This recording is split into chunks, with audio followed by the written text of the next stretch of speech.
घर में सब लोग थके हुए थे क्योंकि 3 दिन से घर में बहुत चहल पहल थी। काम भी बहुत था तो मस्ती भी बहुत थी। घर में सबसे छोटे बेटे पीयूष की शादी के कारण सब लोग थक कर चूर थे। आज सुबह ही बारात लौटकर आई थी। रिसेप्शन क्योंकि लगन के साथ ही कर दिया गया था, इसलिए अब कोई बड़ा प्रोग्राम भी नहीं था। कुछ मेहमान रवाना हो चुके थे और कुछ अब होने वाले थे, जबकि घर की बहन बेटियां 2 दिन बाद रवाना होने वाली थी। अभी भी जिसे जहाँ जगह मिल रही थी वो वही सुस्ता रहा था। पर घर की इकलौती गृहिणी सौदामिनी के पास बिल्कुल भी बैठने का वक्त नहीं था। सास और जेठानी तो बैठकर सुस्ता रही थी और ऑर्डर पे ऑर्डर दिए जा रही थी। कहने को संयुक्त परिवार था, पर फिर भी सौदामिनी अकेली गृहिणी थी। कारण कि सासू माँ प्रीति जी और जेठानी कविता नौकरी करती थी, इसलिए उनकी नज़रों में सौदामिनी बस वो गृहिणी थी जिसे घर संभालने के अलावा कुछ नहीं आता था। और उसकी तो बस बैठे बिठाए मौज होती थी, बस पूरी तरह आराम। यूं तो घर पर खाना बनाने वाली रखी गई थी, पर फिर भी जब तक घर का कोई सदस्य ना लगे तब तक ये लोग भी कहाँ काम कर पाते हैं।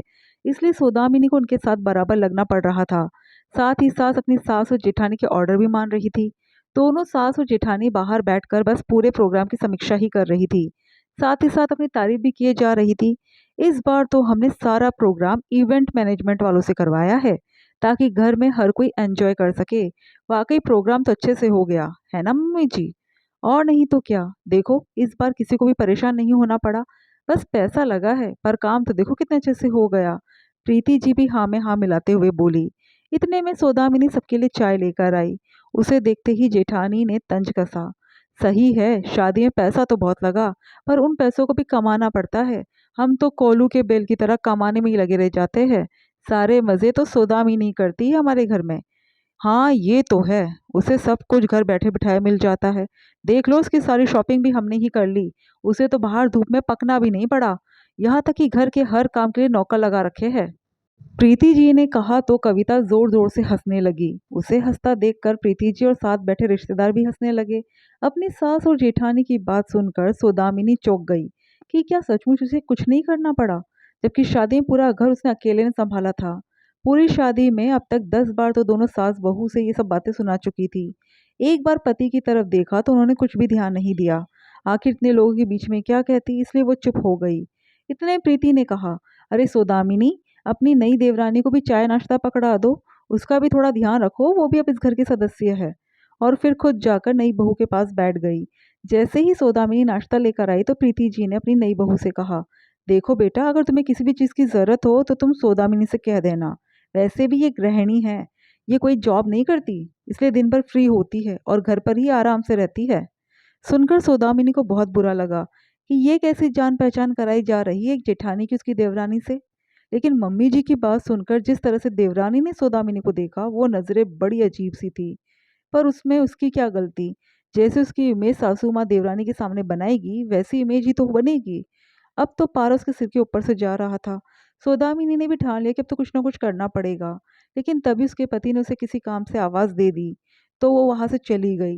लेकिन उसके दिमाग में अब ये बात बैठ चुकी थी। जब कुछ दिनों बाद सारे मेहमान चले गए और पीयूष और नई देवरानी अपने हनीमून से लौट आए और अपने अपने ऑफिस ज्वाइन कर लिए, तब उसके बाद रविवार को अचानक सबके सामने सौदामिनी ने अलग होने का फैसला सुना दिया, जिसे सुनते ही घर के सब लोग सकते में आ गए, जबकि सौदामिनी और उसका पति बिल्कुल शांत थे। तब प्रीति जी ने कहा, तुम अचानक ऐसा फैसला कैसे ले सकती हो? क्या तुम्हें तुम्हारे देवर देवरानी को देखकर खुशी नहीं हुई जो उनके आते ही तुम ये फैसला ले रही हो? नहीं मम्मी जी, ये फैसला तो मुझे बहुत पहले ले लेना चाहिए था और मैं काफ़ी दिन से इसके बारे में सोच भी रही थी, पर अब जाकर ये फैसला लिया है। कुछ फैसले अचानक ही लिए जाते हैं। मुझे मेरे देवर देवरानी से कोई दिक्कत नहीं है, इसलिए वो बिल्कुल भी ना सोचे कि मैं ये फैसला उनके कारण ले रही हूँ। ये फैसला तो मैं आपके और भाभी जी के कारण ले रही हूँ, जो मेरे लिए बहुत ज़रूरी हो चुका था। क्यों? हमने ऐसा क्या कर दिया जो हमारे कारण तुम्हें ये फैसला लेना पड़ रहा है? जेठानी ने कहा। वो क्या है ना भाभी जी, आपको हमेशा लगता है ना कि मुझे सब कुछ हाथ में मिलता है। आप कोलू के बेल की तरह लगी रहती हो और मैं दिन भर आराम करती हूँ, जिससे आपको हमेशा समस्या रहती है। तो सोचा कि आपकी समस्या ही खत्म कर दूँ। सौदामिनी ने कहा तो सुनकर जेठानी चुप हो गई। आप लोग जॉब करते हो और मैं घर का काम, लेकिन मेरा काम किसी को नजर नहीं आता। सुबह से उठकर रात तक आप लोगों की सुविधा के लिए काम करती रहती हूँ, फिर भी कोई इज्जत नहीं। मुझे जॉब करना है या नहीं करना, ये मेरा फैसला है। मुझे घर का काम करना अच्छा लगता है, अपने परिवार की देखभाल करना अच्छा लगता है। लेकिन आपने तो इस बात को क्या से क्या बना दिया, जो किसी के भी सामने मुझे कुछ भी सुना दिया जाता है। बस मेरे बर्दाश्त करने की हद इतनी ही थी, जो खत्म हो गई, और खत्म होते ही मैंने अलग होने का फैसला ले लिया। काफी देर से चुपचाप सुन रहे ससुर जी बोले, मैं सौदामिनी के फैसले से सहमत हूँ। सौदामिनी कमाने नहीं जाती तो इसका मतलब ये नहीं कि तुम लोग इसे सुनाओगे। इसने तो शादी से पहले ही फैसला सुना दिया था ना कि ये जॉब करना नहीं चाहती। तब तो तुम लोगों को एतराज नहीं था। फिर अब क्यों हर रोज कुछ ना कुछ सुनाते रहते हो। तुम लोग चैन से कमा पाते हो क्योंकि तुम्हें सब कुछ आसानी से मिल जाता है, और वो सब कुछ उसकी मेहनत के कारण मिलता है। अरे क्या सब इसके कारण मिलता है। घर में नौकर भी लगा रखा है हमने, साफ सफाई करने वाला आता है, उसके पैसे भी हम देते हैं। इसे काम ही क्या करना पड़ता है, 2 टाइम का खाना ही बनाना पड़ता है, उसमें भी इतना भाव खा रही है, और आप भी इसी का साथ दे रहे हो। प्रीति जी ने कहा। उनकी बात सुनकर ससुर जी भी हैरान हो गए और बोले, वाकई सौदामिनी बेटी, तुमने बहुत लेट फैसला लिया। 2 टाइम का खाना ही तो बनाना है, कौन सी बड़ी बात है। ये लोग बना लेंगे, मैं तुम्हारे फैसले में तुम्हारे साथ हूँ। ससुर जी के कहते ही सौदामिनी और उसके पति ने ससुर जी के सामने हाथ जोड़ दिए, और उसी दिन ही सौदामिनी अपने पति के साथ दूसरी जगह शिफ्ट हो गई। पर आज तो रविवार था, इसलिए कुछ खास फर्क नहीं पड़ा। शाम को दोनों बहुओं ने मिलकर जैसे तैसे खाना बना लिया। हालांकि दोनों को ही रसोई की कोई खास पहचान नहीं थी। छोटी बहू नहीं थी, और कविता तो सौदामिनी के आने के बाद रसोई में कभी गई नहीं, तो थोड़ी बहुत परेशानी तो हुई। लेकिन असल समस्या तो दूसरे दिन शुरू हुई। रोज सुबह उठकर सीधा चाय नाश्ता लेकर अपना टिफिन उठाकर सीधे ऑफिस जाने वाले लोगों को अब समस्या हो रही थी। सुबह सुबह सब कुछ गड़बड़ हो रहा था, इसलिए आज बिना टिफिन के ही सब लोग ऑफिस गए। जब शाम को घर पर आए तो वैसे ही थके हारे थे। ऊपर से अब खाना भी खुद बनाना पड़ रहा था, तो सब चिड़चिड़ा रहे थे। समस्या सिर्फ खाने की ही नहीं आ रही थी। रात को 9 बजे प्रीति जी को याद आया कि छत पर कपड़े भी सूख रहे हैं, उन्हें भी नीचे लाना है। जैसे तैसे छत पर गई और सारे कपड़े लेकर आई, तो उन्हें तय करके अपनी जगह पर रखने में बड़ा जोर आ रहा था। फिर ऊपर से बर्तनों का इतना ढेर देखकर ही तीनों सास बहू को चक्कर आ रहे थे।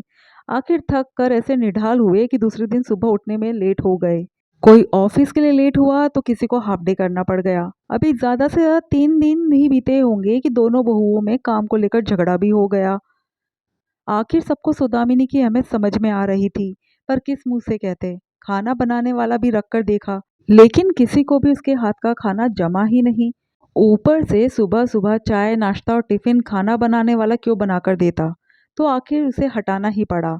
लेकिन अब ये समस्या बढ़ती ही जा रही थी। तो आखिर प्रीति जी ने ससुर जी को सौदामिनी को वापस बुलाने के लिए कहा, लेकिन ससुर जी ने मना कर दिया। आखिर काम को लेकर झगड़े इतने बढ़ते गए कि कुछ दिनों बाद दोनों बेटे अपने आप ही अलग हो गए। अब प्रीति जी अपनी बड़ी बहू के साथ रहती थी, और दोनों सास बहू मिलकर जैसे तैसे घर संभालती थी।